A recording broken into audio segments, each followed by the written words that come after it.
Joining us on Panthers TV with Jeremias Chimney Systems is Christophe Boivin. And Christophe, like you said, you've been here for about a month now. How are you feeling? You've played a lot of ice hockey. Yeah, we played a lot of games for the last month, but it's a really fun experience, and I enjoy it so far. And you say it's been a lot of ice hockey, and the Panthers have been on quite a journey throughout this very short tournament. Like, it didn't start off as well as everyone would have hoped, but you kind of got better and better as you've gone along, haven't you? Yeah, sure. Like we had a slow start at the beginning, but I try. I think for the last couple games, we find like our game, our system works better, and we find a way to win more games. Speaking of systems and things, how have you found working with head coach Tim Wallace? He's a great coach. Like his system is pretty aggressive.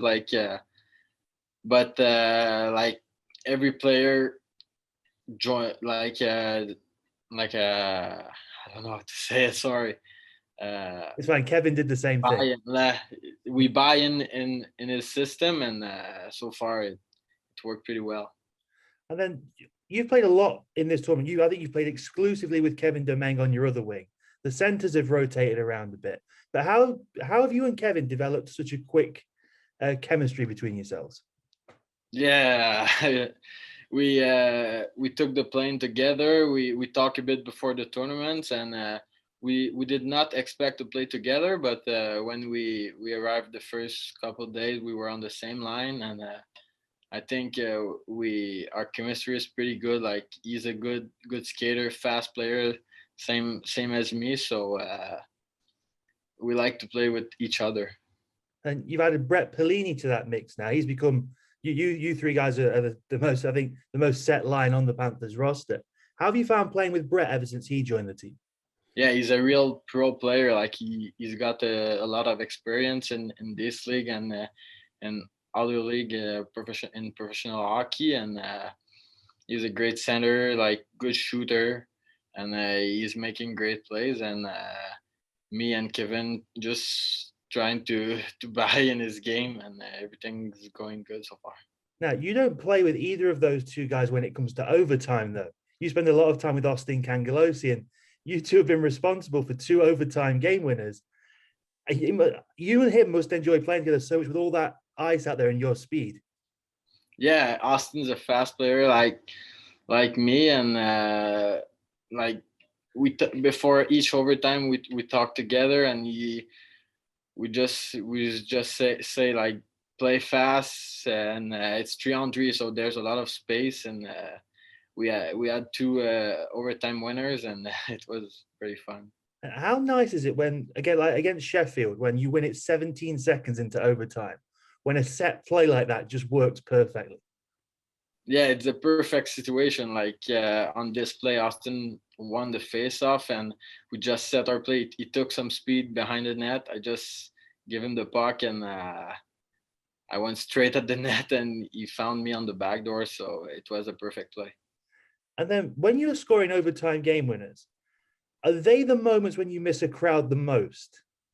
Yeah, sure. Like it's not the same like in a usual season when there's fans, but it's still a great feeling to score a game winning goal in overtime. How long did it take you to adjust to playing in front of an empty arena? It's like, but in university hockey in Canada, there's not a lot of fans, but in junior hockey, there's more fans. But yeah, we never get used to it and playing in an empty arenas. But I hope like there's gonna be fans the next season and in the future, because it's way better when there's fans. And you say that when there's no fans there, you've got no crowd to feed off of, and it's very noticeable. I know it's like I worked out the other day that Kevin is the loudest person on the bench with all his hooting and the noises he makes. You kind of have to inspire each other, don't you, as you go along? Yeah, we got to get this a little bit of motivation to play, but like in hockey, every game you want to win, and you don't really need fans. It's just a plus to have fans in the arena, but like the goal is the same, is to win the game, and I think that's the most important thing. And despite being no fans, it's not affected the intensity on the ice, has it? Like, you guys play against each other so much, it didn't take long for you all to get sick of seeing each other, sort of thing. And it's built up the more and more the tournament's gone on, hasn't it?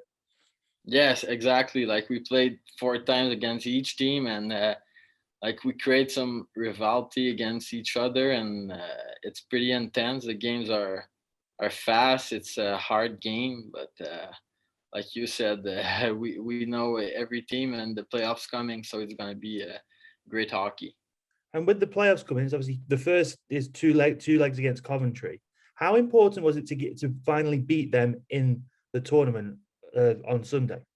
Yeah, it was great to build our confidence. Like we lost the three first games against them at the beginning, but yeah, it was fun to win yesterday because we knew that we had a chance to face them in playoffs, and to get the win last night was good for us. And like you say, you know how they play, they know how we play. You're looking forward to getting back out there against them again. Yeah, exactly. We know them. They're a good team. They have a good power play. We have to stay out of the box to not give them the chance to score goals on a power play, and they have a great goalie as well. So we'll have to be in front of him, shoot a lot of pucks, and find a way to score goals and win the games. And then this has been your first professional experience in ice hockey, quite a unique first professional experience in ice hockey, to say the least. What's the biggest lesson you say you've learned so far through this tournament? Uh, the players are older. Like it's a different game than in Canada. Like the ice is bigger, and but for me, I think it's a good style of hockey. For me, I have more space to skate. I'm a fast player, and I think I adapt pretty well since the start. And that's it. A lot of people sometimes take time to adjust to the big ice. You seem to just take into it, like a proverbial duck to water sort of thing. Yeah, like I said, for me it was a good like the ideal scenario for me to have the more space, because it's my type of game. Like make plays and go around the defensemen and trying to get to the net. And on a big ice, there's more space, more times, and it's good. And how important have the British players been in helping you to settle in the team? And even guys like Mark Matheson, he's an import, but he's been in this league for 4 years now, and he's second time with the Panthers. How important have they been to you? Yeah, the guys are great. Like I came here and I feel like in the team right away. Like they welcomed us, and there's a great bunch of guys, good veterans, like you said, Mark Matheson, and some other guys that have been in the league for the past 5, 6, or 7 years. But yeah, I love the guys. Right. Well, thanks for joining us, Christophe. And I know we're all rooting for you tomorrow. Thank you.